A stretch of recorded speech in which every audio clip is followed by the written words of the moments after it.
It was 2005 April 19 morning ஒரு 10:30 office போன பிறகு I gave a call. Voice சரியில்லை, ரொம்ப டல்லாக பேசிட்டு இருந்தா. என்ன சரிப்பட்டு வருமா?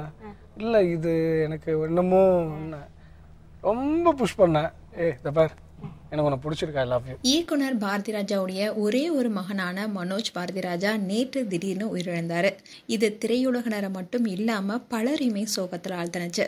நீலாங்கரையில இருக்கிற இல்லத்துல அவருடைய உடலுக்கு ஏராளமானோர் அஞ்சலி செலுத்திட்டு வராங்க. தாஜ்மஹால் படம் மூலமா தனது தந்தையுடைய இயக்கத்துல சினிமாவில் அறிமுகமானவர் தான் மனோஜ்.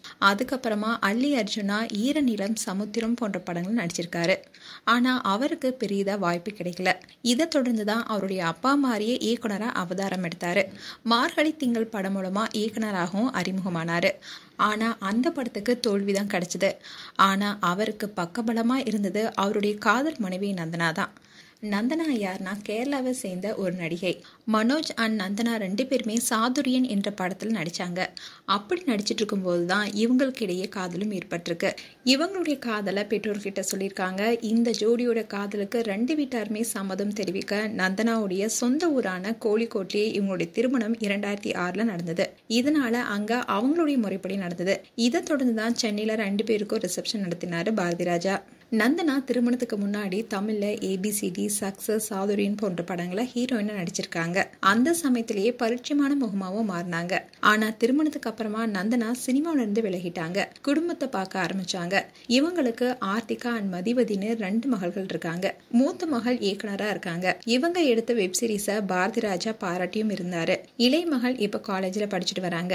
மனோஜ்ரிய தயாரிப்பு நிறுவனத்தை அவருடைய மனைவி நந்தனா தான் கவனிச்சுட்டு வந்தாங்க. கடந்த 2 மாதங்களுக்கு முன்னாடியே ஓபன் ஹார்ட் சர்ஜரி மனோஜுக்கு செய்யப்பட்டுச்சு. அப்போ அவருடைய மனைவி தான் கூட இருந்து மனோஜை பார்த்திருக்காங்க. அது மட்டும் இல்லாம ஹாஸ்பிட்டல்ல இருந்து வந்ததுக்கு அப்புறமா கூட மனோஜுக்கு வீட்லயே ட்ரீட்மெண்ட் போயிட்டு இருந்திருக்கு.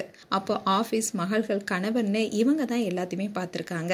அந்த சமயத்துல மனோஜ் நந்தனா கிட்ட எனக்கு சீக்கிரம் சரியாயிடும், நான் எல்லாத்தையும் பார்த்துப்பேன்னு சொல்லியிருக்காரு. அது நடக்கும்னு நந்தனாவும் நினைச்சிட்டு இருந்திருக்காங்க. ஆனா மேலும் மனோஜுடைய உடல்நிலை மோசமாக இருக்கு. அதனால நேத்து ஹாஸ்பிட்டலுக்கு கூட்டிட்டு போயிருக்காங்க. எப்படியாவது தன்னுடைய கணவரை காப்பாத்துன்னு நினைச்சிட்டே போயிருக்காங்க. ஆனா ஹாஸ்பிட்டல்ல டாக்டர்ஸ் அவர் முன்னாடியே இருந்ததா சொல்லியிருக்காங்க. அப்போ இடிஞ்சு உட்கார்ந்து கதறி அழுந்திருக்காங்க நந்தனா. மகள்களுக்கும் ஆறுதல் சொல்ல முடியாத நிலையில இருந்திருக்காங்க.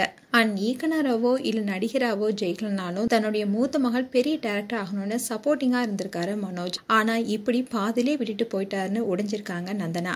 இவங்களுக்கு எப்படி ஆறுதல் சொல்ல முடியும்? ஆனா இதை கடந்து வந்து மகள்களுடைய வாழ்க்கையை நோக்கி இனி பயணிக்க மனதைரியத்தை கடவுள் தான் கொடுக்கணும். மேலும் மனோஜ், பாரதி ராஜா அண்ட் நந்தனா குறித்து உங்களுடைய கருத்துக்களை கமெண்ட் செக்ஷன்ல சொல்லுங்க. இது போன்ற வீடியோஸை பார்க்க நியூஸ் தமிழ் கிளிட்ஸ் சேனலை சப்ஸ்கிரைப் பண்ணுங்க. மறக்காம நோட்டிபிகேஷன் பட்டனை கிளிக் பண்ணுங்க.